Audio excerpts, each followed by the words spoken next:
Are you dreading tax season? I mean, just the thought of having to get your taxes ready has just brought on a ton of anxiety to your heart and to your mind. But what if I told you there's a better way? And on today's show, I'm going to show you a way to create a plan and actually live in real peace, even in the midst of tax time, anxiety, and fear.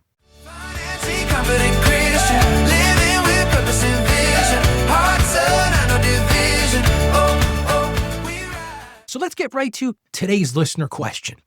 Ralph, this time of year creates so much anxiety for me. I'm always worried that we're going to owe money on our taxes. And just the thought of even getting our tax returns done makes me nervous and concerned. Now, I know I shouldn't feel this way, but I do.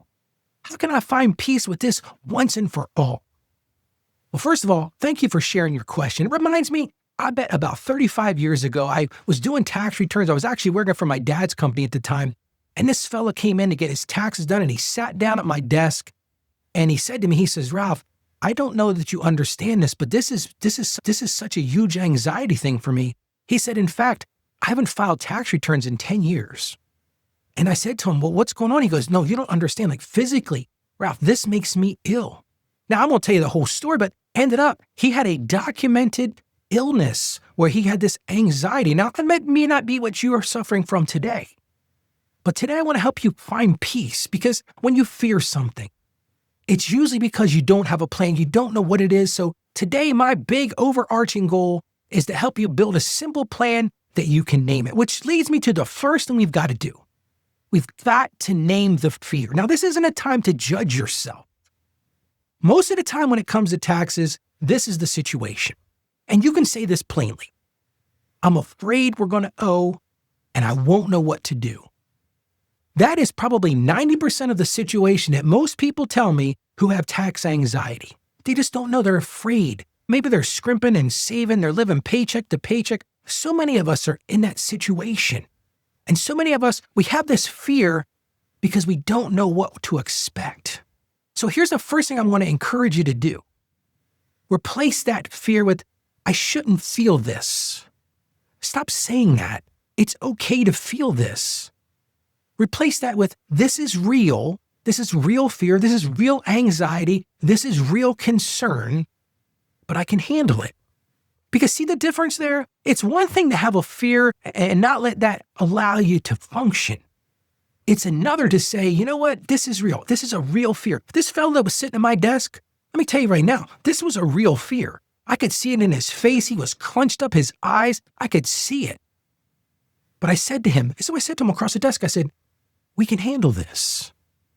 So let's get to the second thing. We've got to turn that owe into a number. When you just say, hey, we might owe. Owe to me doesn't mean much. I've got clients that owe tens of thousands of dollars when we file their tax returns. For them, hey, they're expecting it. They know what's going on. So that's what we need to figure out. This is the time to get an estimate. Look at last year's tax return. Look at this year's pay stubs and income and just say to yourself, if you listened to the show the other day, I said one of the things that usually affects your tax refund or if you owe is your income. Well, if your income changed, do an estimate. One of the things that I think is a great idea to do, and I encourage my clients to do this, it's one thing to do tax returns at the end of the year. Now, we're in tax season right now. If you're watching this when on the scheduled day it's coming out, we are in the midst of tax time. But one of the things that I tell clients almost every day is let's have a meeting in the fall. Let's have a meeting in the early fall, September, October, and let's see what things look like. If you're one of those people that's had a major life change or a job change, this is a great idea because then you can reduce that fear. There are a lot of clients that I meet with throughout the year where we're taking a look at where things are. What I call a snapshot. Where are we? We're not looking for perfection. But they might say to me, listen, Ralph, I can afford to owe about $1,000, but if it's more than that, I've got to make some changes. Well, if you wait till the end of the year, you can't make those changes. So that's one of the things, put a number there. Next thing I'm going to encourage you to do, make a simple if we owe plan. It's going to happen sometimes. It happens to the best of us. I remember I talked about this on the show the other day. When I filed my first tax return, I owed money. I wasn't expecting it. But this is the time to have that plan that if we owe, decide how much can you pay on filing day? How much is in that tax buffer? We talked about that the other day. If you missed that show, go check it out. We talked about building that tax buffer. And if you can't pay it all at once, you file anyway. A lot of people fear their taxes because a lot of people know I'm going to owe again. They know something changed. And so what they do is they get stuck in this state of paralysis. They don't do anything. Well, here's the problem with that logic. Your taxes are due by April 15th. Whether you owe or you don't owe, guess what? You still need to pay them and file them. The thing I tell clients all the time is file your returns. Let's draw that line in the sand. Even if you owe, I get it. If you owe, we'll set up a payment plan. We'll adjust our withholding. We'll do those things I talked about the other day, but just don't live in that paralysis of that fear and say, well, I'm just not going to file at all. I'm just going to pretend like it's going to go away. That's what that client did with me for year upon year. And then the problem is it just festers. It's like that sore that just won't heal. It just keeps on getting harder and stronger and harder and stronger. But this is the time to fix that. And then you've really got to move into the next stage of this. You've got to remove that trigger. And I talked about this a little while ago. This is a time to schedule that tax appointment where you can go and say, can I prep this? Take a look at this thing first. And maybe right now you're thinking, you know what, Ralph? Here's what I can do. I'm going to go pull all my tax stuff out. I'm going to gather my basics, my W-2s and 1099s. I'm going to copy my last year's return, get my ID, all the major deductions, and I'm just going to kind of throw it into the software and see where I land. The earlier you do that, the better. Because let's say it's March. Let's say you're listening to this as it comes out, and you do your, what I'll call your draft tax return, and you go, oh man, I do owe some money. Well, here's the thing. If you know that, then you've got between now and April 15th to do something about it. You can start to save a little money. Maybe look for some other deductions. Maybe take it to a tax professional and say, listen, I did this myself. I do a lot of these returns every year where somebody will go and do it themselves and they'll come in and say, Ralph, listen, I did my return myself, but man, I can't owe this. Is this right? Unfortunately, a lot of times it is right, but maybe I can help them fix it for the future. Because when you have that momentum, it breaks that dread. That one small step can break that spiral. And another thing I'm going to encourage you to do is prevent the repeat. This is what a lot of people say, I file my returns and every year I owe. Well, guess what? If you owe every year, the system is broken. Your system is not working. You got to change the system. I've talked about ways to do that. Adjust your withholding. Make some estimated tax payments throughout the year. And these don't have to be big numbers. They can be little, small, what I call doable amounts. Create that tax buffer savings line that we talked about and put $25 or $50 from every paycheck. Because peace will grow when the future has padding. And you've got to really build that padding in.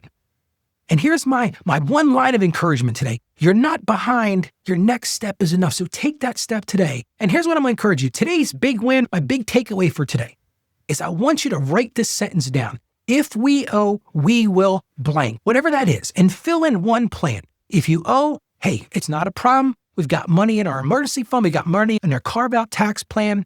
We can handle this. Or we're going to file. We don't have this much money. And we're going to set up those payment plans.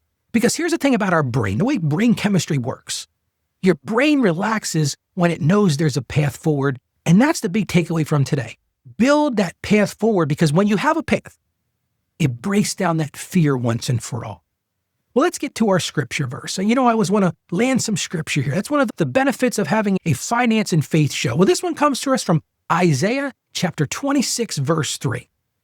And it says, you will keep in perfect peace those whose minds are steadfast because they trust in you. I just love this verse. I want to read it again because I want you to really get your arms around this. You will keep in perfect peace those whose minds are steadfast because they trust in you. And if you think about it, this verse helps because tax anxiety pulls your mind into these endless loop of what if scenarios.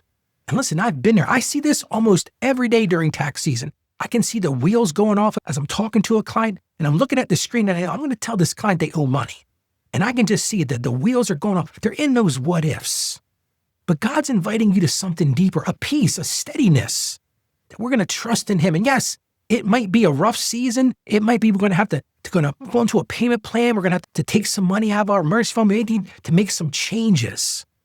But God's saying there, keep perfect peace if your minds are steadfast. Build those plans and trust in Him. Well, let's pray together. Lord, you see the anxiety that rises up around taxes and the real fear of the unknown. And you see how quickly our minds run to these worst-case scenarios or playing them out in our head, Lord. So give us wisdom for today, Lord, and peace for this very moment. Help us to turn fear into a simple plan and a clear next step. Teach us to trust you with provision, Lord, and with timing and with the outcome, even if the number isn't what we want right at this moment. And help us keep our minds steady on you when the worry tries to take over. Help us to be steadfast in our trust for you. And we ask this in Jesus' name. Amen. Listen, that tight feeling doesn't get to lead you. You can stop that right now by building a peace and a plan. And if you've got a question for the show, I would love to hear your question. It's what feeds me. It's why I do this show every day. I want to answer your questions. I want to help you break that cycle of financial shame. If you've got a question, go to financiallyconfidentchristian.com/question. I'll put this in the show notes, but it's financiallyconfidentchristian.com/question. I want to hear from you. Just share what's going on. Even if you might think, hey, this is a trivial thing, it's not trivial to me. So send in those questions. And I just want to thank you for joining me today. As I always say, stay financially savvy. God bless you, and you have a great day today. Financially confident.